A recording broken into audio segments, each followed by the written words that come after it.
I'm Adison Pace. I'm Victoria Villota. Marissa Bickels. Kyndall Barber. Brant Pavel. So to start off with, how have theories of race and ethnicity evolved over time? Let's start with that one then. So like in our notes, they say there's different eras. Like they said in the 18th century, they used it as a divide of labor. And then they also said that it started in the 13th century when they wanted to enslave the Irish. So just like in time.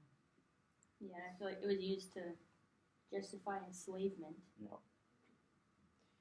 I think it definitely evolved differently in different places, just depending on how we needed it to evolve, like to suit our benefits.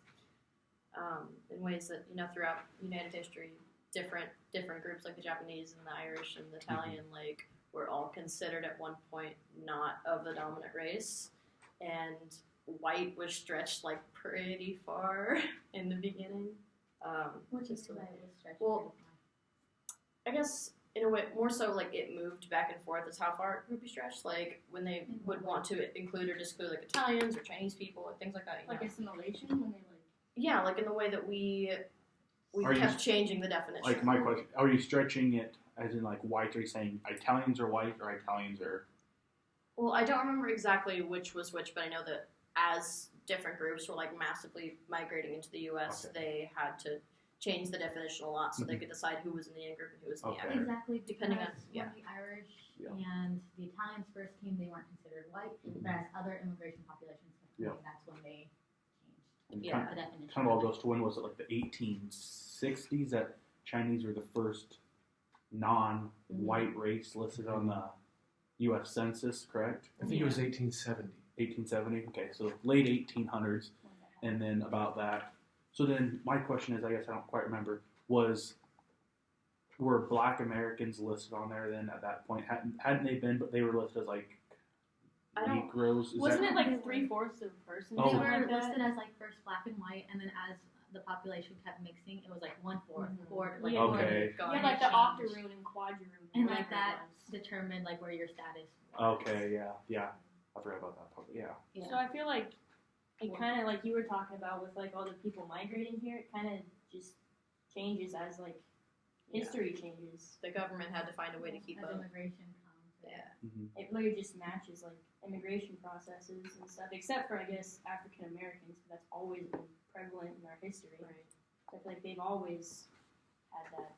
They probably, I'm not 100% sure, but they probably weren't always even considered on the census because we didn't consider them human. That's true. Because they would count them as property instead of citizens, which is terrible. Am I correct that they're looking at it from a socio-biological standpoint? So we're justifying slavery by saying that there are inherent differences between me and you. Mm-hmm. Yeah. That all went back to that phrenology, right? Yeah. With the cranium size, if your cranium was larger than, I don't know, how many inches, you were supposedly one of the smarter species or humans or whatever. Is that correct? Yeah, and that's when what you're talking about, the in groups and out groups, it established kinsmen and who was in your in group and out group. Which is always just really funny to me because it's so hard to determine those things.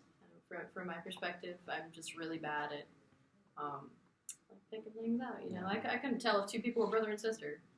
Especially with the cranium size, trying to relate that to how smart somebody really is. Right. Because okay, so I'm a big kid. So I've always thought the bigger somebody is, size wise, you're gonna have a bigger head just because you carry more weight with you, Mm-hmm. So how are you relating that to how smart they are?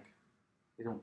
I've never quite understood that concept of how you have a big head, you're smart, or you have a big head or a small head, you're not smart, or vice versa. How that really went into their. I guess that's just one example of how it's evolved over time. Yeah. We don't, of course, don't use that anymore. And then using head size to be okay, you can have kids and you can't because your head's too small and you're too stupid. Yeah. Eugenics. Trying to decide who deserves to be the master race. It's just kind of crazy. All right, what's next? Part of that question. How might theory have been informed by contemporary racial dynamics? And how might evolving theories of race and ethnicity inform contemporary thought related to racial dynamics in the United States? So I think that after the civil rights movement, a lot of people started becoming more inwardly racist. They didn't really want to be. I mean, like it wasn't accepted anymore to say a lot of racial slurs. Right. However, that also changed the dynamics between between populations. Yeah, I think even with the government having disallowed discrimination and like disallowed racism, you can't really govern something like that as well as just saying, okay, it's not in policy anymore, but there still would have been people that believed that way. Like my mom's generation and I think all of our parents' generation, they grew up in a time where maybe it wasn't legal to discriminate against people, but it was still in the back of a lot of people's minds that maybe they were better than someone else, or maybe they were worse off than someone else because that's just what we've been telling each other for so long. That's like, and you can't just like switch it. Yeah. Exactly. Like, you know, when I've talked to my grandparents, you know, about them growing up, you know, their lifetime and stuff, and yeah, they're I mean, I wouldn't say they're racist, but they have racial tendencies. Like, I know that sounds like really bad, but like how I worded it maybe. But like you said, like you can't enact a law that says racism is illegal, and if you say a racist slur, you're going to jail for 5 years, or you have a $5,000 fine. It's part of humans. We're bad people. We're gonna say bad. Not only stuff. That it's like the in-group and out-group, right? For like in like jobs, like in an interview, or like for example, someone who's a minority who interviews, a lot of times like that the interviewer would rather hire someone they're close to or that's in their social circle instead of that person. And it might not even be that they mean to be racist. It's just that networking just happens to be that way.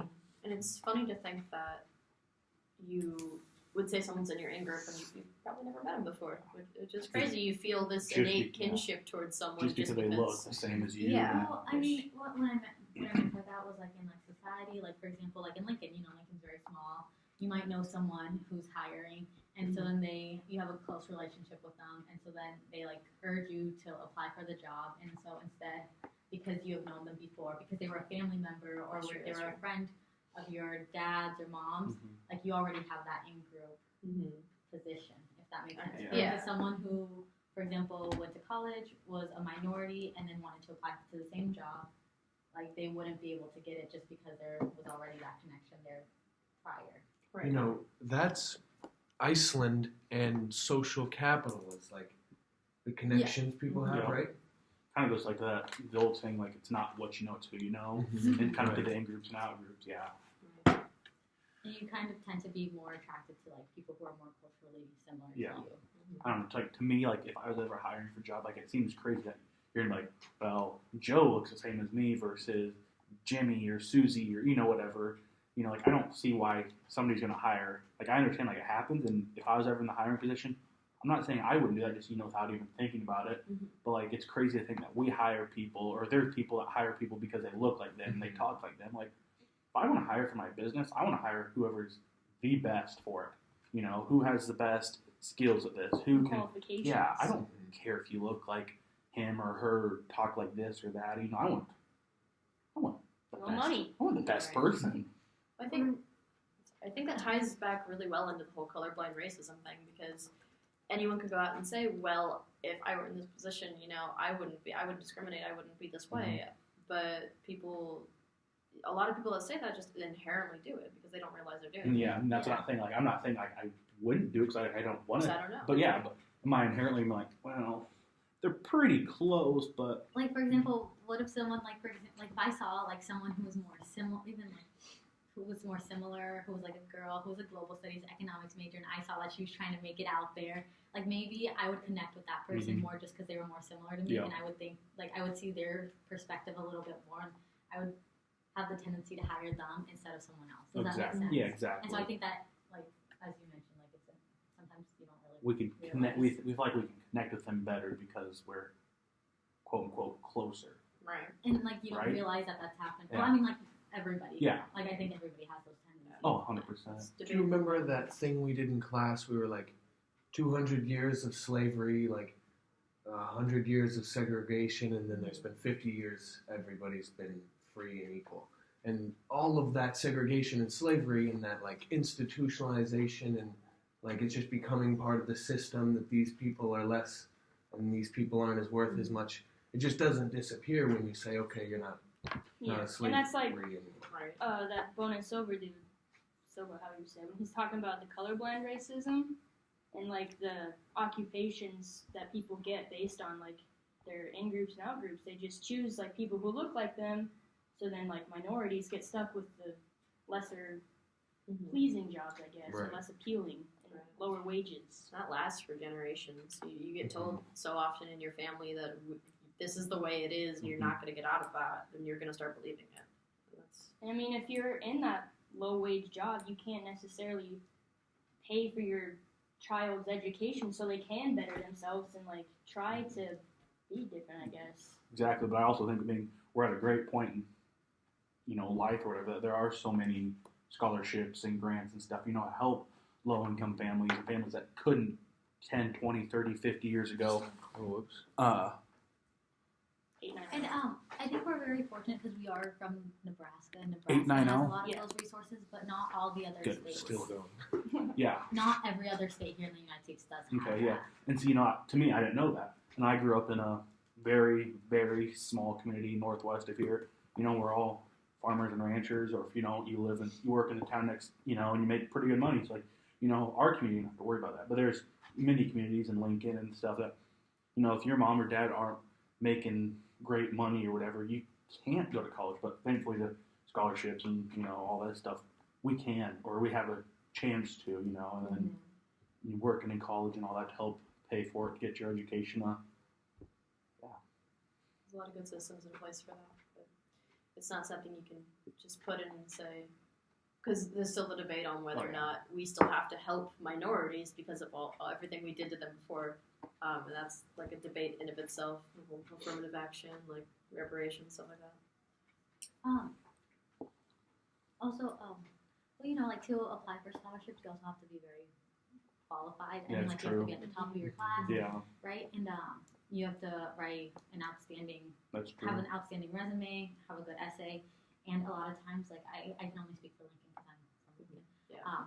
But the different high schools give different educations to their kids. Oh, So like Southwest, which is in the South, I don't know if are you guys from Lincoln? Yeah, I went to Yeah. Norris. North. Okay, so like I went there for like 2 years, and like they pushed their students. They challenged them to do better. Versus when I went to North Star on the north side of town, like they didn't really care.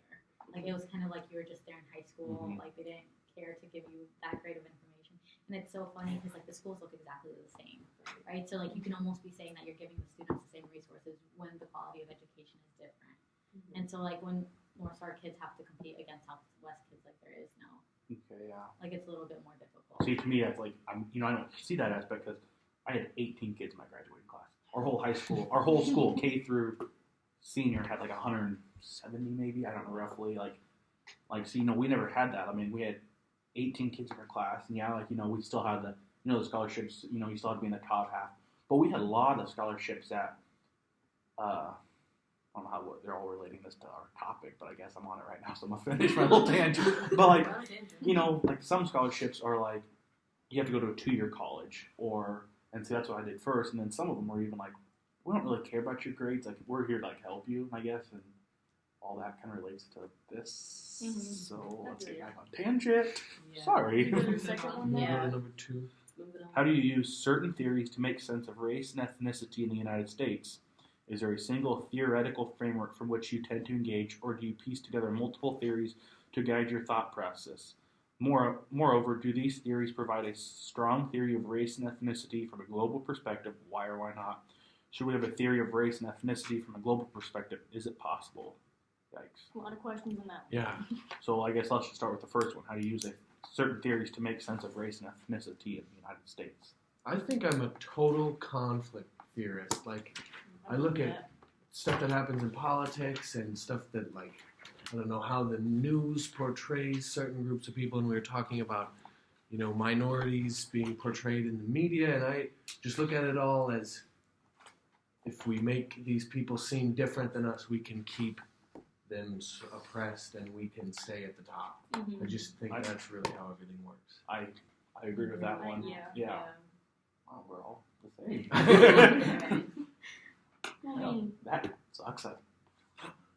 pretty much all the other theories talk about like the phrenology, like Right. frame Yeah. size. Like, of course, we're not gonna believe in that still. Right. Well, okay. So Science. I find the whole naturalization. I was trying to find the notes on it, but I find the whole naturalization theory interesting. And just seeing the way that that's evolved alongside like the biological aspect and then the social aspect, and comparing the two, like whether or not do these people like are people of color less intelligent, or do we put them in a system that forces them into lower tier schools? Like it's good for the comparison, but I don't think it's a theory you should adhere to. I agree. It's just too specific in my mind.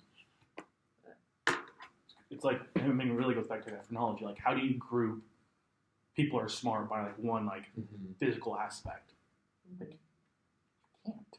Or Kind of crazy. I mean, it seems like common sense to me. Like, you can't just. I mean, back then it wasn't. We didn't have that technology. Exactly. Back then, did they know that all of this is just completely wrong, or were they like? I think they really believed it. I didn't really yeah, believe They it. really believed I it. think that's they believed If it. you think of like the Holocaust, like they believed in the cause that they were fighting for. They thought that Germany was going to be better off doing that. You know, it's Which is like It's sad. just that sometimes things are so ingrained in our society that we think they're true and they're really Very much so. Yeah. Yeah. and it's when you have things like these social race theories and like the whole color blindness, like I was saying earlier, I don't see this happening, which is exactly what the theory says I'm supposed to say. So you never know, is this your individual opinion or is this what the society is informing you on? And we don't have to think about that. Like, as a white person, I don't have to think about that. So it's something you really need to discuss with people from different backgrounds and perspectives, because otherwise you're never gonna need to think about it. And that's the way the system's in place. I think that's the one downfall of our group. We're all fairly, we're all fairly close, together or whatever. From Lincoln, yeah. We're all from Nebraska. I mean, we're all from. You I'm guys are from all from Iowa. Oh, so You're an Pretty Iowan? much just saying. Yeah. Okay. Yeah. Group discussion canceled. What part of Iowa? Cedar Falls. You know Okay. where that is? That's where Iowa State It's close to there though. Okay. Yeah. So what part of the state? It's like northeast. Northeast. Oh, Okay, no, that's kind of what I was. never mind. I was thinking the Southwest. I was too. Oh.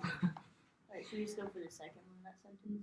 Is there a single theoretical framework from which you tend to engage, or do you piece together? That's kind of what we were Yeah, just talking about. that's Yeah, using them yes. to kind of compare and Exactly. I think it's legitimize okay other for ones. people to just pick one, right? Yeah. When all of them are happening and all of them are Mhm. intersecting at the same time. Okay, so then moreover, do these theories provide a strong theory of race and ethnicity from a global perspective? Why or why not?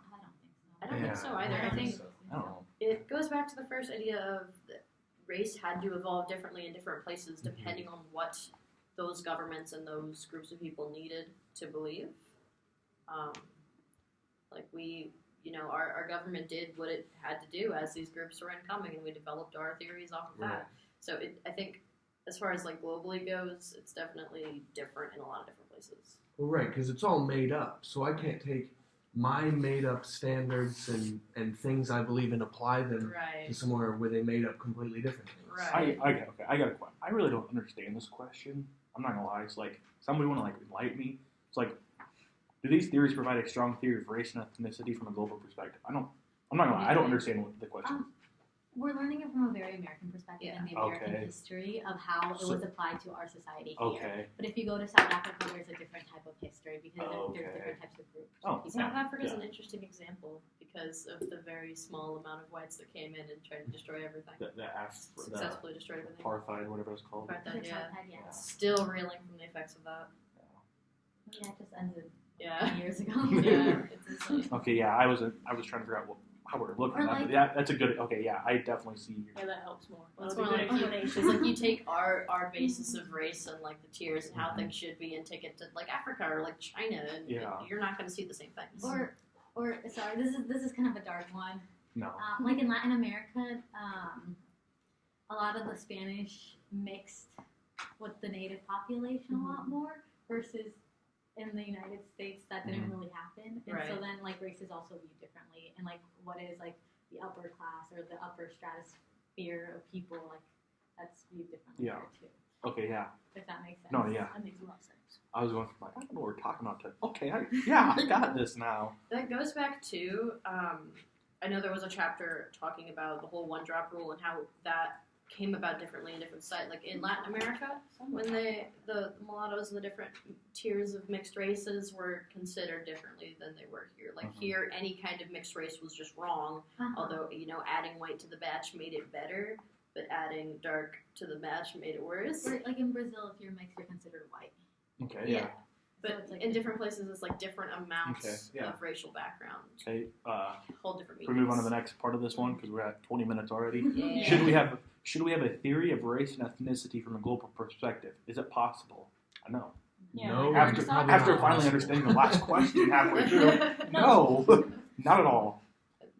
The theory should be that we're all human, it's very arbitrary. It took this long to realize that, but Yeah. yes. Next question. Next one. Yeah. It's not possible. What are some possible consequences of engaging with a single theory at face value? Are there hidden dangers in taking a specific approach that might erase importance or experiences associated with race and ethnicity in the United States? Yes. What does it mean at face value? Well- Just saying this is how it is, and Mhm. A dollar's worth a dollar. So, yeah, I mean, not going any deeper Shove it in into your it. face. yeah. So, like, if you go Marxist conflict and you just look at, like, economic status, you're ignoring so many other things that, like, sure, money has to be a large Right. part of it, but it can't be all Yeah. of it. Right, you're saying like if you focus 100% on just Marxist economic theory, Mhm. that say we give all the minorities in America money, Yeah. it doesn't solve racism. It Yep, doesn't right. solve discrimination. Yeah, It changing just- So- their class. and this doesn't kind of fix goes it. like, it would are you? help anyone. Well, but- I guess it also depends on what theory you're looking yeah, at. for sure. Right. Oh, sorry, what were you? I forgot. So, like, this kind of goes to your part when you're saying, like, if you're born in, like, the lower middle class, it's pretty much saying, like, you have no chance to, like, excel, kind of, right? You mean like if you're I don't. that I kind of in a lost minority? my train of thought on the whole thing. So, like, I was trying to piece it together real quick, and I still lost my thought. So, next person, sorry.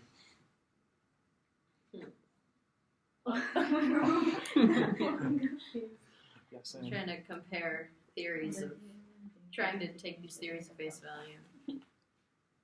So Yeah, I think, because theories are just kind of meant to explain things, that it doesn't mean that they're always right. I mean, it's not like they're laws of life or laws of that's society. true. Yeah, It's just a perspective.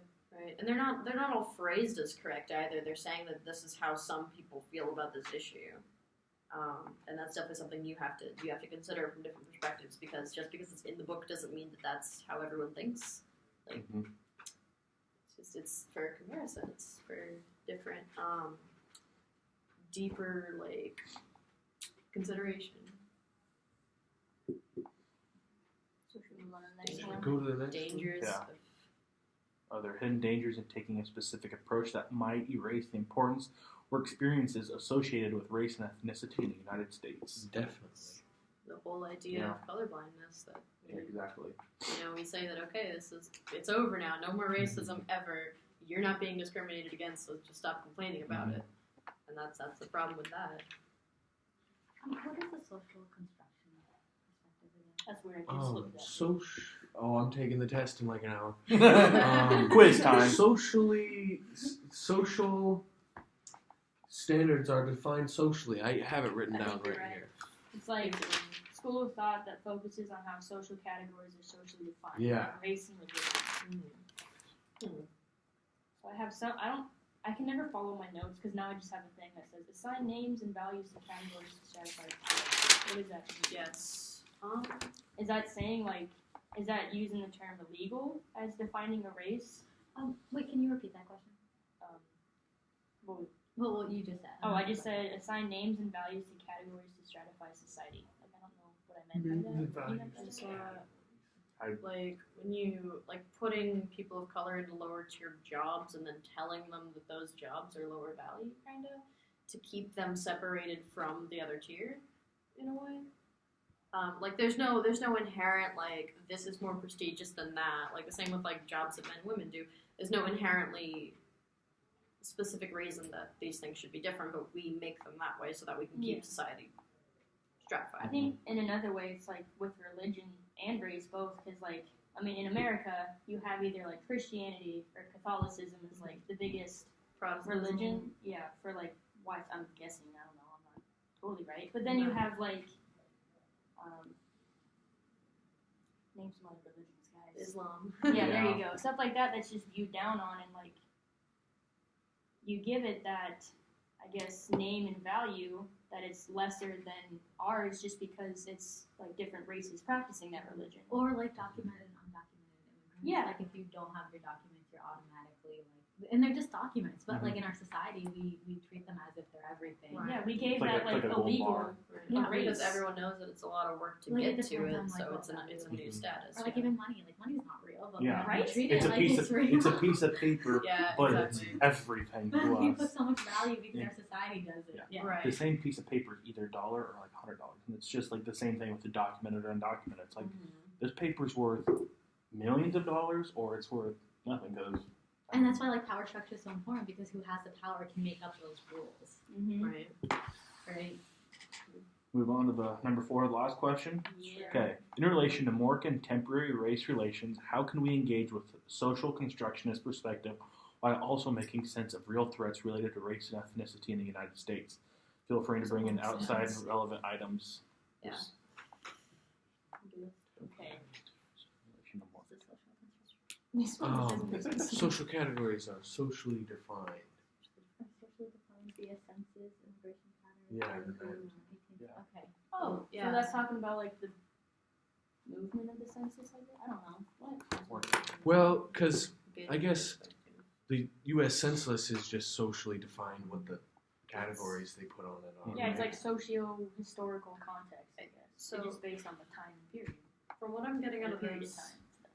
the idea of engaging with it while making sense of the actual threats we face is like it still goes back to colorblindness, in my opinion, that we can say, well, these are socially constructed, so we can socially destruct them Right. and pretend they're not there, but Mhm. that, it makes irrelevant the issues that we're already facing. So there needs to be a middle ground of saying that, well, we made these categories, now we can adjust them to make sense in this day and age where we don't have the same standards for people of different races. Just kind of, I'm not sure exactly. That's kind of what I was getting out of it. Do you have opinions? Oh, okay.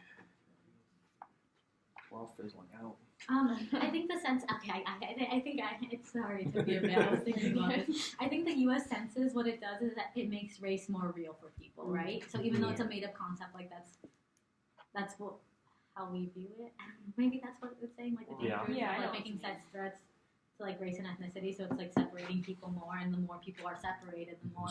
So my question, like, is this with you? Would it be better when we do the census, just be like, how many people live in your household, and not ask what is the ethnicity makeup of you? I don't know what the census looks like, but I feel like it looks like how many people live in your household, what ethnicity you are, and then I kind of ask maybe some other questions, like maybe religious beliefs. I'm not quite sure, but so would you say the best thing to do is just ask how many people live in this house and get rid of the race part of it? No, because that's erasing history and ethnicity, That's- culture and religion, and that's erasing who people are. So we've gone and we've said that the problem isn't that people have different races, in my opinion, the way I see it. The problem is that we put stigma on different races and we put Right. them into different We tiers of assign a society. value to them. Yeah. Kind of like No the one- stereotyping or yeah. whatever. Most people don't want to erase their background and their history and Yeah. their culture. They just want to be accepted for what they are and be given the same opportunities. So with as the everyone assimilation else. theories or whatever Yeah. and all that, like that if you move to America, you have to accept our values or whatever. And if you're, Chinese and you come to America, like you need to like leave your Chinese heritage kind of back home. Right. You're all saying, and like we agree on that. No, keep it with you. Is that right? Yeah, it's very interesting in my opinion. America specifically, because of the whole melting pot thing, really conservative people want to say, leave your culture at the door when you come in, which just doesn't make sense in a society where we want everyone to be not the same but equal. So we want people to be able to express themselves without having to feel bad about it or try to hide who they are, with like mixed races too. Like you want people to be able to say, I am this, I am that. It doesn't define me, but it's a part of me. I know. Accept that. During that little like class activity, did you guys get that question where it's like, if you could change anything about like your background or race, would you? I think it's kind of like what you were saying. Like no one wants to. They just want to be accepted for like how they are. Like of course you wouldn't change where you came from or like. I mean I can't speak for everyone, but like. Oh, do you want to? You just want to be accepted for who you are. Like, you shouldn't have to change just because you moved to somewhere new. Right. Like, I wonder if other countries have that assimilation thing. Like, they're so race-based that when you move there, you have to assimilate to their culture and style and stuff. I think that it's. I think other Northern European countries might be like Norway. Definitely. Like, so Germany, you don't have to immediately go in and leave your culture at the door and accept everything about their country, but like becoming a citizen, I know a lot of the requirements are pretty stringent on how they want you to know the language and the customs and the laws, which makes sense if you're trying to assimilate into a country, but just, to be there, especially with them, like taking all these refugees, it's shifting their culture because they've been so used to having a homogenous culture that putting those different people in, they weren't exactly prepared for it as well as we are. Like, we at this point as the United States, we should be able to adapt at this point because we've been dealing with immigrants, different populations, and different cultures and language. We don't even have a national language. I hope not still, but we don't think we ever have. No, yeah. Oh, I did not know that. No, it's the whole idea behind America is that we're supposed to be a bunch of different groups of people. And because we came here fleeing like religious persecution and stuff like that. We came here to be ourselves and to hold fast to our identities. I think America's one of the. I'm not sure. I think it's one of the few countries though that does not have a official language. Yeah. They have an unofficial English language. I mean, because that's what everybody spoke. Well, not everybody, but that's what like the founding fathers and the majority of the people spoke. So I guess we've never had an official, but we've had which surprises me. I agree. Like the way they used to think of like the phrenology. I'm surprised they didn't try to establish English as the main language. Well, I think it's because of the history of like, this area used to be colonized by the Spanish. This was German and Spanish, French, and and so that's why you have like French Creole still there, and so it just depends. And then like just recently in the last 100 years, has the United States been more expanding west? German's the second official language of Iowa. And then more. Is it? I will do French.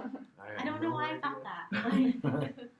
No, it never occurred to me until my friend brought this up that different like parts of the U.S. were definitely colonized by different countries. Like you get the whole East Coast and New England, obviously from England. Like Florida, You get the Spanish coming up from the bottom and in the west, the south and in the west. French down in Louisiana, back up into Canada. And then the Germans, like, in the Midwest, because the Germans were, according to him, the only people who wanted to colonize the Midwest because it was so flat and boring, Well, it's like very similar to like Belgium and Europe. Like, they're the lowlands, like we're the flatland. We were created to be free of the strife that we faced in our countries before that. So it doesn't make sense to me that America would still be stuck in the times of, you and I, like us and them, So, do we have anything else to do? Does any anybody last have thoughts? Did I cut you off? Sorry. It's crazy. Everything's crazy. It's crazy. Should we all give like a last thought? I'm not proud of this country. No. I am. I mean, I have mixed feelings because, like, you want to be because it's where you're from, but then again, and I think you like have stuff like this. We're not in the worst part of it. Can we all agree though, like that, like assimilation, like all that. Like I think the one thing like we can all agree on, I think of is like whether you come from China, Mexico, Ireland, Iraq, whatever. Like as long as you come to America, like you need to have the understanding that you love this country. Like, is that wrong or is that dumb, Tad? I respect you know. Wait, are we still recording? Yeah, still recording. Sorry, do we stop? Final thoughts. No, I know what you mean though. Like we all can bring if you come from whatever, bring your belongings, bring your heritage or whatever. But like we also need to assume the fact like this is our country. Like you need to have love for it, like you have your old country, because you're leaving it for like You're Right, leaving yeah. it for the reason that something bad's going on, so you're coming here and we're a free country that you can be like, I left this country because it's a bad place, and I came to the country for the hope of good of like Being me free. and my family. Yeah. To me, there's a duality of you should respect your host country, and you should respect where you come from, you respect where you're going, but at the same time, we need to work to be a nation of people. Like this young generation, I believe we're going to change everything. We're going to shake everything up because we've got the time, we've got the resources and the knowledge and the will to do it. We have to be a country worth respecting again. You know, in my opinion, I feel like as America? Yeah, we've fallen out of favor with a lot of things. The government right now, not a lot of people are a fan of it, and there's just no winning in that system. I think we need to just get back to You have something to add. You've been itching for a minute. to loving ourselves and being what we're supposed to be. Just a lot of different people. I mean, part of me still thinks that this is probably one of the most socially progressive countries in the world. We're open to talk about race and ethnicity. A lot of other places are still not open. We're Exactly. open to like understand all that, and I really appreciate that. But I mean, and like I would love to say that because I love the United States, and I would love to say that everybody else should. But there's also a history of there's also a history where other countries might have been attacked by the United States, so maybe it's a little harder for like outside perspectives to love it as much. That is It's true. That's so true. Especially if their family was directly affected by like a war or like. But then my question is, I lost it again. I'm really confused. If you're leaving your country for a reason, and you're coming to America, like why wouldn't you pick another country then? If that's like for example, say like the Japanese or whatever, it's like World War II or whatever, like they bombed Pearl Harbor or whatever and all that. So like, yeah, they're the old generation. There's still hostility towards Japanese because of that. And the internment camps. Yeah. Exactly, So my question is, if the Japanese come over here, say this guy, his family was very high up in their army or whatever, like, should he, if he comes over here, does he, man, I lost my thought again. I'm sorry. Do you think, does he have the obligation to respect us? Yeah, I think that's kind of what I was, Well, yeah. maybe there's an opportunity, right? Because outside from other countries, the United States is seen as like the global power, it's seen as the land of opportunities, and like you might not agree with everything that the country has done, but like there still is that here. Yeah. So-called land. Yeah. I thought it was funny that you mentioned the whole we're able to talk about race and different issues here, because in like the Germans I've talked to, the whole idea is that we're actually really, really squeamish here. Like we don't talk about things because, and it goes back to the whole that chapter on different vocal things we do when we like shy away from talking about race, and we dilute our ideas because we don't want to offend people. Whereas in Europe, they're more used to having their opinions out in the open, and like when we get to talking about these things, we can do great things. Like we are intelligent, we are able, and we as a society are diverse enough that we can change the world. But I don't see us as open in these kind of things, I think it depends on the individual. Maybe I agree with that. Yeah. But I mean, when I was in Portugal, because I lived there for 6 months, I thought, and like I've lived in like Mozambique and South Africa for a bit. Like I thought the United States was a little bit more open. But I mean, of course, it depends on the society, the individual, the group of people you talk to. right? Should we? And we are coming from different Background. Europe versus Latin America versus Africa are like different. I'm sure it's different all over, like, honestly. Everywhere. Yeah. Should we end the discussion? Oh, yeah. Okay, well. I'm sorry, you Final had something thoughts? to Yeah, say. Oh, sorry, just I'm gonna sorry. say, yeah, I think we're incredibly fortunate to live in a place where we can have this class that teaches you about all of the inequalities in our country. And if you don't like the president, you can say, I don't like the president, and nobody's going to show up at your house and Because there are countries, if you disagree Right. with this, Right, we are. you're going to be gone in 10 minutes, 2 days, an hour. I mean, what is it, Venezuela right now? They just had their election, I don't know how long ago, and the outgoing president ain't letting go. Yeah, he's just Yeah, So I mean, we're blessed to live in the country we do and be able to voice our opinions. And it's exactly that, your opinion. We need to go back to the point of, if you disagree with me, that's awesome. But I still respect it. Exactly. We need to Right. get, as soon as that discussion's over with, we need to go have a pat on the back and say, let's, go have coffee, and just be back to friends and all that. So I agree. Should we wrap it up? Oh, you got it? Thanks. Bye.